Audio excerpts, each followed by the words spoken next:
Welcome to Dreamful Podcast, bedtime stories for slumber. I would like to start this episode by thanking our newest supporters: Haley Stiles, Rebecca O'Brien, Alexa Witt, Colby Sam, Amy Collins, Sarah Bueller, Emily Hanrahan, Christy Oakes, Nancy Economopoulos, Megan, Teresa Dowd, Wendy Allison Messenger, David Plunkard, Joe Trout, and Haley Becker. Thank you all so much, and I hope you have the sweetest of dreams. If you find value in Dreamful and would also like to help support the show, please visit dreamfulstories.com, where you can find info about the show, and on the support page, there's a link to leave a one-time donation with PayPal, get bonus episodes synced to Spotify with Supercast, and subscribe to Buzzsprout to get bonus episodes synced to your regular feed. This episode is sponsored by BetterHelp. When you are at your best, you can do great things, but sometimes life gets you bogged down and you may feel overwhelmed or like you're not showing up in the way you want to. Working with a therapist can help get you closer to the best version of you, because when you feel empowered, you're able to handle issues in a healthy way. If you are thinking of giving therapy a try, BetterHelp is a great option. It's convenient, flexible, affordable, and entirely online. Just fill out a brief questionnaire to get matched with a licensed therapist and switch therapists anytime for no additional charge. If you want to live a more empowered life, therapy can get you there. Visit betterhelp.com/dreamful today to get 10% off your first month. That's BetterHelp, HELP.com/dreamful. This episode is the 6th in the Bard series, the romantic comedy, The Taming of the Shrew. So, snuggle up in your blankets and have sweet dreams.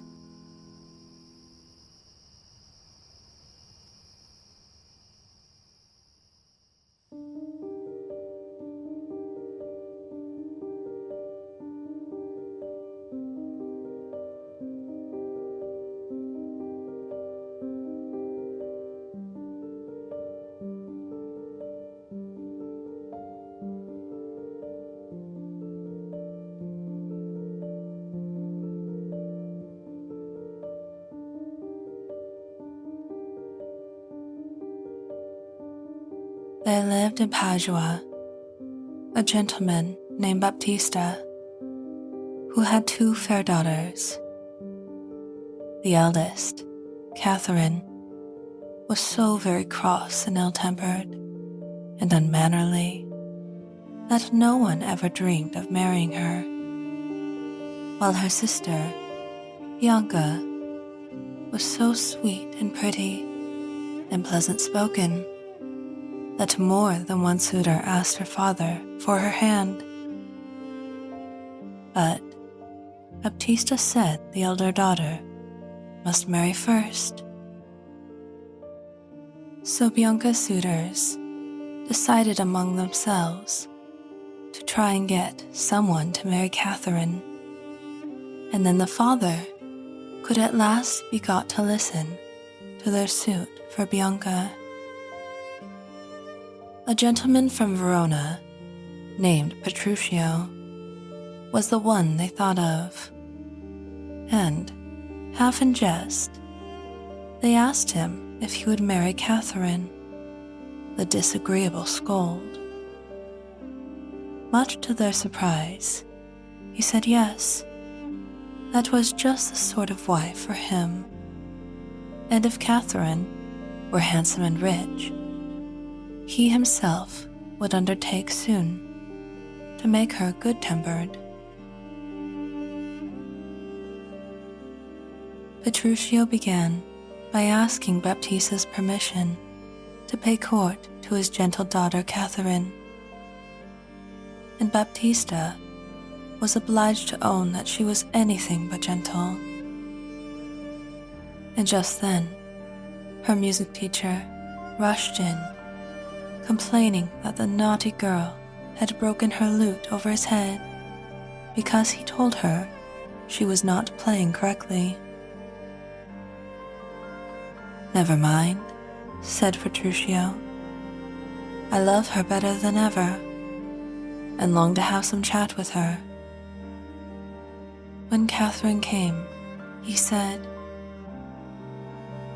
"Good morrow, Kate, for that I hear is your name."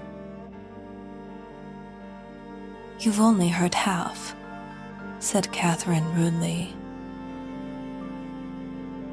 "No," said Petruchio. "They call you Plain Kate, and Bonny Kate, and sometimes Kate the Shrew. And so, hearing your mildness praised in every town, and your beauty too, I ask you for my wife." "Your wife?" cried Kate. "Never." She said some extremely disagreeable things to him, and, I'm sorry to say, ended by boxing his ears. When Baptista came back, he asked at once, "How speed you with my daughter?" "How should I speed but well?" replied Petruchio. "How but well?" "How now, daughter Catherine?" the father went on. "I don't think," said Catherine angrily, "you are acting a father's part in wishing me to marry this madcap ruffian." "Ah," said Petruchio, "you and all the world would talk amiss of her. You should see how kind she is to me when we are alone. In short, I will go off to Venice to buy fine things for our wedding. For, kiss me, Kate, we will be married on Sunday." With that, Catherine flounced out of the room by one door in a violent temper, and he, laughing, went out by the other. But whether she fell in love with Petruchio, or whether she was only glad to meet a man who was not afraid of her, or whether she was flattered that, in spite of her rough words and spiteful usage, he still desired her for his wife, she did indeed marry him on Sunday, as he had sworn she should. To vex and humble Catherine's naughty, proud spirit, he was late at the wedding, and when he came wearing such shabby clothes that she was ashamed to be seen with him. His servant was dressed in the same shabby way, and the horses they rode were the sport of everyone they passed. And after the marriage, when should have been the wedding breakfast, Petruchio carried his wife away, not allowing her to eat or drink. He mounted her on a stumbling, lean old horse, and they journeyed by rough, muddy ways to Petruchio's house, he scolding and snarling all the way. She was terribly tired when she reached her new home, but Petruchio was determined that she should neither eat nor sleep that night, for he had made up his mind to teach his bad-tempered wife a lesson she would never forget. So he welcomed her kindly to his house, but when supper was served, he found fault with everything. The meat was burnt, he said, and ill served, and he loved her far too much to let her eat anything but the best. At last, Catherine, tired out with her journey, went supperless to bed. Then her husband, still telling her how he loved her and how anxious he was that she should sleep well, pulled her bed to pieces, throwing the pillows and bedclothes on the floor so that she could not go to bed at all, and still kept growling and scolding at the servants so that Kate might see how unbeautiful a thing ill temper was. The next day, too, Catherine's food was all found fault with and caught away before she could touch a mouthful, and she was sick and giddy for want of sleep. Then she said to one of the servants, "I pray thee, go and get me some repast, I care not what." "What say you to a neat's foot?" said the servant. Catherine said, "Yes," eagerly. But the servant, who was in his master's secret, said he feared it was not good for hasty-tempered people. "Would you like tripe?" "Bring it to me," said Catherine.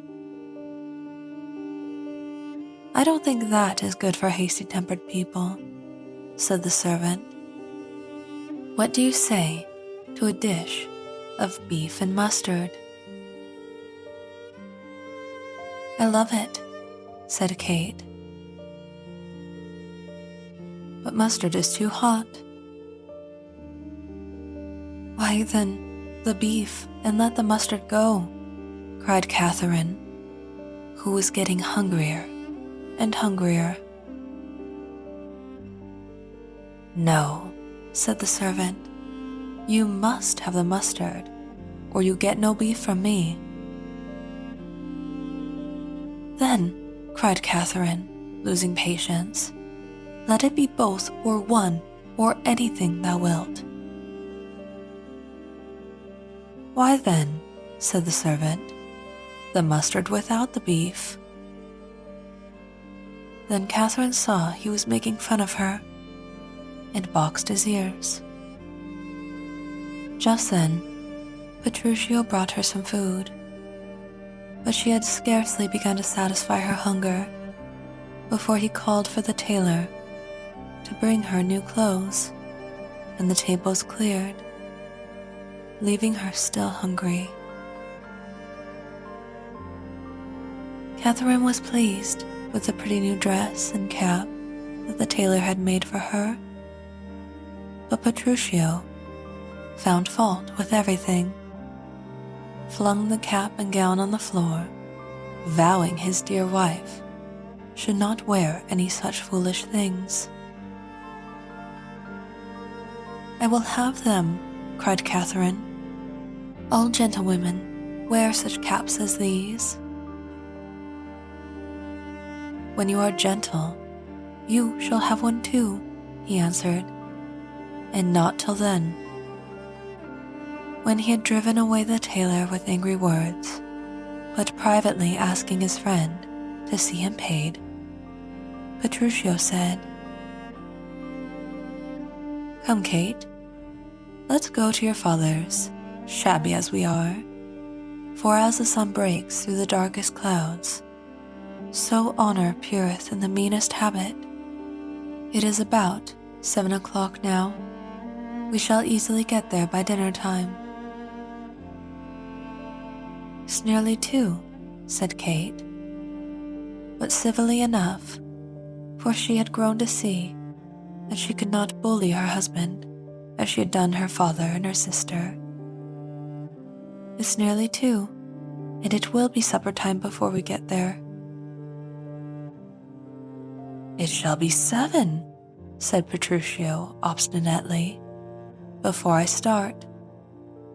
"Why, whatever I say or do or think, you do nothing but contradict. I won't go today, and before I do go, it shall be what o'clock I say it is." At last, they started for her father's house. "Look at the moon," said he. "It's the sun," said Catherine, and indeed it was. I see it as the moon.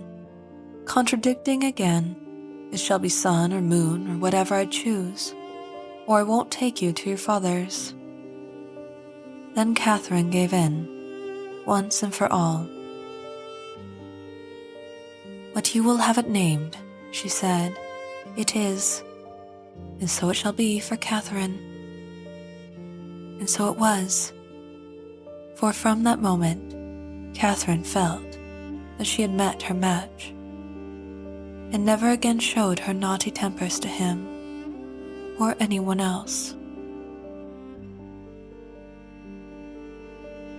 So they journeyed on to Baptista's house, and arriving there, they found all folks keeping Bianca's wedding feast, and that of another newly married couple, Hortensio and his wife. They were made welcome and sat down at the feast, and all was merry, save that Hortensio's wife, seeing Catherine looking much more kindly, thought she could safely say many disagreeable things that in the old days, when Catherine was free and forward, she would not have dared to say. But Catherine answered with such spirit and such moderation, as she turned the laugh against the new bride. After dinner, when the ladies had retired, Baptista joined in a laugh against Petruchio, saying, "Now, in good sadness, San Petruchio, I fear you have got the veriest shrew of all." "You are wrong," said Petruchio. "Let me prove it to you. Each of us shall send a message to his wife, desiring her to come to him, and the one whose wife comes most readily shall win a wager which we will all agree on." The others said yes readily enough, for each thought his own wife the most dutiful, and each thought he was quite sure to win the wager. They proposed a wager of 20 crowns. 20 crowns, said Petruchio. "I'll venture so much on my hawk or hound, but 20 times as much on my wife." "100 then," cried Lucentio, Bianca's husband. "Content," cried the others. Then Lucentio sent a message to the fair Bianca, bidding her to come to him, and Baptista said he was certain his daughter would come. But the servant, coming back, said, "Sir, my mistress is busy, and she cannot come." "There's an answer for you," said Petruchio. "You may think yourself fortunate if your wife does not send you worse." "I hope better," Petruchio answered. Then Hortensio said, "Go and entreat my wife to come to me at once." "Oh, if you entreat her," said Petruchio. "I am afraid," answered Hortensio sharply. "Do what you can. Yours will not be entreated." But now the servant came in and said, "She says you are playing some jest. She will not come." "Better and better," cried Petruchio. "Go now to your mistress and say I command her to come to me." They all began to laugh, saying they knew what her answer would be, and that she would not come. Then suddenly, Baptista cried, "Here comes Catherine." And sure enough, there she was, "What do you wish?" she asked her husband. "Where are your sister and Hortensio's wife?" "Talking by the parlor fire." "Fetch them here." And she was gone to fetch them. "Well," said Baptista, "you have won the wager, and I will add another 20,000 crowns to her dowry, another dowry for another daughter, for she is as changed as if she were someone else." So Petruchio won his wager, and had in Catherine always a loving wife, and true. And now that she wasn't so proud and angry, he loved her well, and there was nothing ever but love between those two. And so they lived happily ever afterwards.